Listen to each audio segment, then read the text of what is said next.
Well, it's testing. That is the order of the day out here at Sydney Motorsport Park, because it's the Destination New South Wales Sydney Test ahead of a huge year in the Repco Supercars Championship. You've got Chad, you've got Paves. We're going to go for a little bit of a live pit lane walk to cover off the big news items from what has been a very big morning of supercars testing ahead of the Thrifty Sydney 500. Hello, mate. Happy 2025. Hello. Good to see you as well. I'm looking forward to what's to come throughout the rest of the day, but can you bring us up to speed on what people either at home or at work or wherever they're tuning in from may have missed this morning? Well, it's been a huge day at Sydney Motorsport Park. I mean, you'll see the top of the timesheets. Nick Percat was fastest, a 1:35.354, but no one really talks about Hollywood times just yet. Yep. You don't win the championship today. But the talking point, if you see just right here, Aaron Love had a big accident towards the end of the session, a suspected brake failure heading into turn 2. I think it was on an outlap, so the car has sustained pretty extensive damage to the rear. Now, they have lowered the garage door, which is international sign for don't come too close, but we will just have a little bit of a peek at this car at the back to see the amount of work that's still going on with this team at Cool Drive. So not the way they'd want to start season 2025. And it looks like all hands on deck to try and get this car back out there. I can see Kate Harrington on the broom just trying to clean up some of the spare bits and pieces that are coming off this car as well. But that's a pretty awkward start for poor Aaron, and not the way he would have been hoping to get his year underway. No, and Aaron did walk away. He's fine. So he was in the garage before. You can read a lot of stories on the media today. Our story on supercars.com. Aaron said expected brake failure, foot went to the floor, and you know, when you're coming off a corner about 200 k's an hour into turn 1, you're heading about 220 into turn 2, and you've got no brakes, so it's pretty scary. So it sounds like it hit the tyre barrier. So you know, if there was more damage on the car, you just expect maybe concrete. But yeah, it'll be a bit of a stretch for those guys to get out there this afternoon. A little bit of a shout out to Cameron Crick, who's our one and only wildcard.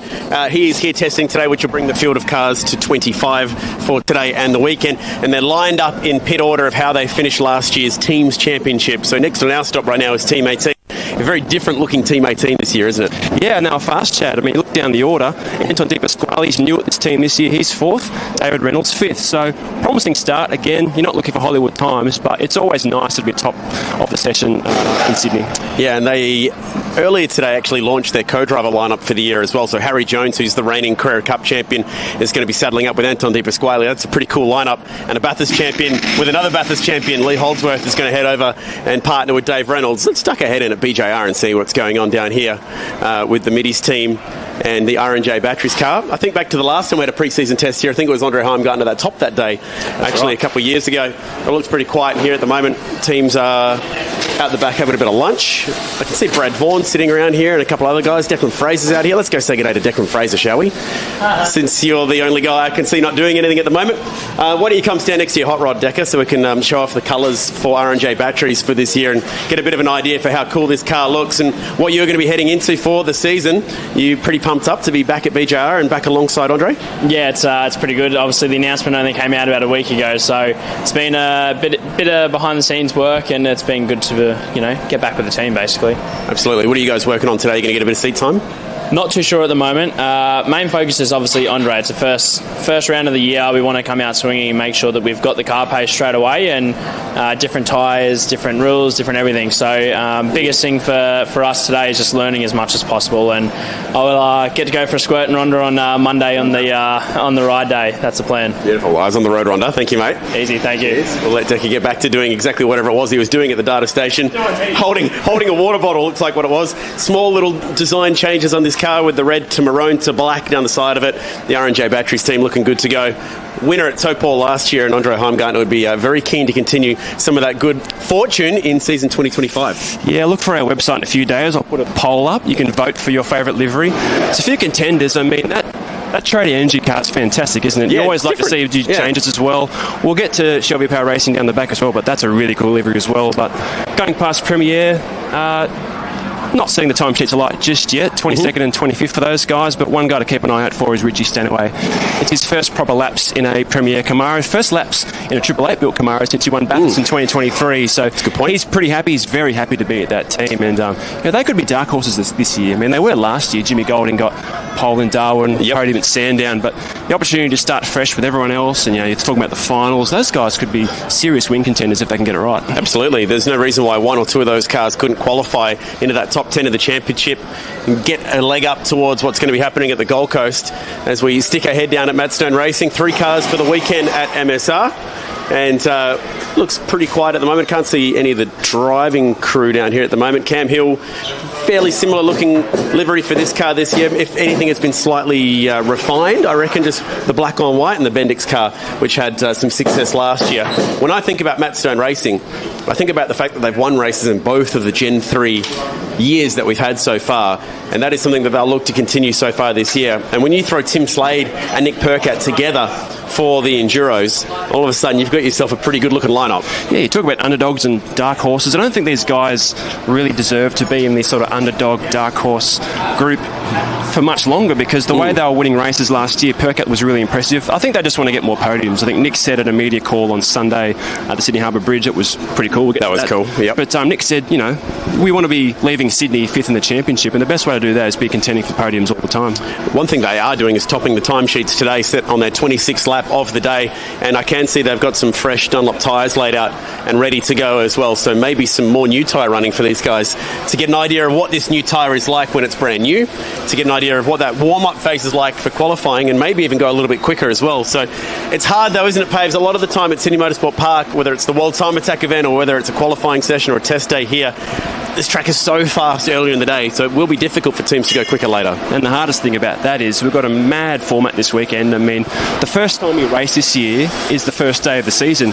I can't recall the last time that happened. Obviously, there are stats somewhere here and there, but the fact that guys have to practice, qualify, then race on Friday night, we hope to see everyone here at the grandstand as well, but that's going to be intense. I mean, a lot of drivers are talking about how that Friday sprint race is going to be absolutely chaotic, and I think Matt Payne described everyone as monsters. Yeah, right. When the sprint race is going to be chaotic, and I can't wait for that too. Abu Dhabi 2011, I think, was the last time we actually had a race to start the championship on a Friday, which is pretty cool. Tyre Power car, new colours for them this year. It's good to see Tyre Power back in Supercars. That's Jack LeBrock, and sharing the Chico side of the garage. Good to see Chico back after winning Bathurst last year. Cooper Murray, one of a couple of rookies to watch out for in the field. Don't they look different at Shelby Power Racing? This feels like a rebranding of this entire operation. Obviously, we know that there's a new driver in car 38 in Brody Kostecki, but you just walk past this garage, and this is the first time I've walked past this garage for the season, and it's strikingly different. It's so different. I mean, the way the reds and the whites work as well, everyone would have got used to that livery that ran from, I think, 2017 to last season as well. We can see the boys there in debrief at the moment with Tom Moore, who's an engineer as well. But 9th and 11th in that morning session. A bit of speed to find yet, but again, like we say, I'll keep rinsing it on. You're not looking for Hollywood times just yet, but for these guys, they're new cars, new driver in Brody as well, new engineers as well, so there's a lot of changes here, and you want to make them work as soon as you can. All right, let's see if we can get a quick word out of the boys in their lunch break. Having a chat with Tom Moore down here. Hello, boys. Sorry, we're live on a little pit lane walk at the moment. I just wanted to say, first of all, hi. Haven't seen you guys all year yet. But how's the day been going for someone who is just flicking on their computer to get a bit of an update of what's happening? What have we missed? Bit of slip and sliding, but no, I mean, I think a bit of everyone. It's everyone's just running through probably a range of things. Obviously, we've got a lot of new stuff to go through, so it's been a really interesting morning. I'm sure some people have run on the new 2025 tyre, some haven't. It's we don't get too many of them, so obviously we're racing on it this weekend, but we only got a couple of sets to play with today, so just playing around. First time working with Brody and George and Tom in anger, which has been cool. Really interesting feedback from Brody, so I've enjoyed the morning. We're not too worried. We haven't had any major hit outs yet, but the car feels quite different to what I'm used to, but quite nice. There's some good tendencies, so I'm having fun. Brody, quick one from me. I mean, you spent the last few years in Camaros, now you're in a Ford. Any differences around here? Because it's a high-speed track, big braking, but any differences with the cars? Honestly, like David said, we don't really get many tyres, so I'm sort of running around on junk for most of the time, so it's really hard to sort of tell, but I'll let you know Friday when I do my first quali run. Perfect. All right, looking forward to that one. Thank you, guys. Thanks, boys. Get back to it. Thank you. Loves it because it's a Mustang, mate. Exactly. His new home down here at Shelby Power Racing. Thank you to the boys for popping in for a quick yarn. I think even just seeing the 38 on this car is actually going to take a little bit of getting used to. I'm obviously so used to seeing 17 on a Shelby Power car, but seeing 38 down here, that's going to take me a little bit of time. Even just seeing Brody Kostecki in this team, it's definitely the biggest change that's happened in pit lane since we were last time out of Adelaide. Yeah, especially when a champion in the last few years changes brands. It's always going to be a big story, but there is still a lot of talk about, how are these guys going to go in Sydney round one for the rest of the year. I think we remember talking about to Ryan Story, who get well soon, Ryan. If they want to say, we want to be competitive by the finals, they've got 8 rounds to get there, the Enduros, but I would be quite surprised if they're not winning races by maybe Townsville, because there's just this aura of confidence around that team, and they'll have a lot of competition. WAU, they won both races here last year as well. We've got 3 races here this weekend, but you're right, it's a big move, but the way they can make that really set into the rest of the field is going to be really interesting. All right, let's duck in at Walkinshaw and Andretti United. We just went past the Penrite Racing cars where Kai Allen is firing up for the year. We'll head into Walkinshaw and Andretti United and see what's going on down here. I can see the Juice, Jaden Ojeda, who was only just announced as a co-driver down here. Chaz is having a bit of lunch, so we might be I'm hungry too lunch at the moment. That'd be nice. Swing and say g'day to everybody. What's he got? Hello, Jaden. Sorry to interrupt. I just wanted to come and say g'day. We're live on Facebook and YouTube and a few others right now. We're just checking out what everyone's having for lunch. What's going on down here today, Chaz? Your day been all right so far? Yeah, just old faithful chicken and cheese wrap. And make friends with salads. So, it's been a good start to the day. SMP is always probably, I reckon, one of the toughest tracks we go to on the calendar. The degradations here is massive, and it really tests the car out and the tyres. So, we've been sticking to our program. I think we learned a little bit this morning. I'm pretty excited for the afternoon. We've got some pretty big ticket items we want to try and do there. Chaz, I'll throw a cliche. You won both races here last year, so you're pretty confident coming here, but have you had a run on the new tyre yet? Do you know how it's going to behave around here? I haven't ran on the new tyre since some of the tyre testing last year, so I haven't technically been on the 25 spec tyre. So, we'll probably put one on towards the end of the day. No doubt everyone will, but, tyres are pretty tight for the guys that aren't rookies. Tyres are the rookies. They have a lot of them. So, we'll just have to see how we go this afternoon. Thank you, mate. Might get a quick word off Jaden while we're down here as well. We'll swing around towards the camera and say hello. You're just watching today, or are you going to get a chance to hop in and do some driving, or what do you know so far? Just making sure Chaz stays fed is my job. It's a big job. If watching the E-Series with anything to go by, that's a big job. Sydney's obviously my home track, so I was out in the area and popped in and saw the crew. Obviously, the announcement went live yesterday, so just getting a feel for the place and reacquainting myself with the team in 2022. You feel like coming home? Yeah, for sure. Obviously, a lot of familiar faces, so it's good. You stay in touch with these people. It's not like when you move on and do something else somewhere else, you forget about the people. So stay in touch, and it's good to sort of be in the same garage again. Thank you, mate. Good to see you. Likewise. We'll go this way actually, because that way we can show a bit of BTS. Everyone's still very much setting up out the back ahead of the weekend, but all the teams have bumped in and are pretty much set and ready to go. We're just next door to Tickford. I can see Thomas Randall hanging out with a race suit halfway around his waist. He's chatting with Jackson Walls, who's actually a 888 Dunlop Series driver. Give him a quick wave and say g'day. Hello, he's heading back to the truck at the moment, as is Cam.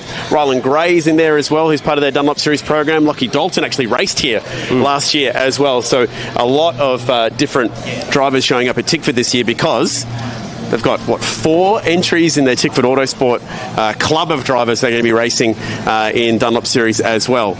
We're at 888. Should we duck in for a quick chat? I can see Brock Feeney hanging out, having a little bit of a chat to some of the guys down here. Hello, guys. Sorry, mate. I'm going to duck in and grab a quick word to Broccoli.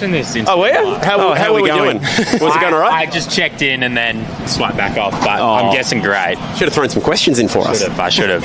What would you have asked Chaz Mostert if you had the chance? I don't know. What springs are you running?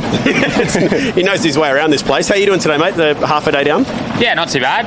It's been good. It's just, there's a lot of clouds around, so it's changing quite a lot over the day, and obviously tyre sets. So at some point of the day, I felt like I was on fire, and then you go back out and you're like, oh, maybe not. So it's very up and down, but I think all good. We're getting through our program. You expecting guys to put new tyres on and set some Hollywood times and try and get the headline for the rest of the day? Yeah, I think this afternoon we're going to see, and I think everyone's probably got the new model tyres to run. I'm not sure if anyone's run them yet, but I think this afternoon you're probably going to get a bit of an understanding in that last 10-15 minutes where everyone's at. All right, thank you, mate. You get some lunch yet? Yeah, I'll go for it. All right, thank you, mate. We'll let him get his head back in the game. We're about 10 minutes away from the green flag flying here, but we want to give the fans a quick look inside this garage, and one thing in particular that I want to see, which is the number one. The number one? Because I haven't seen it yet in the flesh, and I always get excited when someone decides to run one on the car. I think it's a bit of a badge of honour that if you go and earn it, you should absolutely have the right to wear it, and that is exactly what Will Brown has elected for in season 2025. So there you go, a bit of a live walk for our Destination New South Wales Sydney Test Day.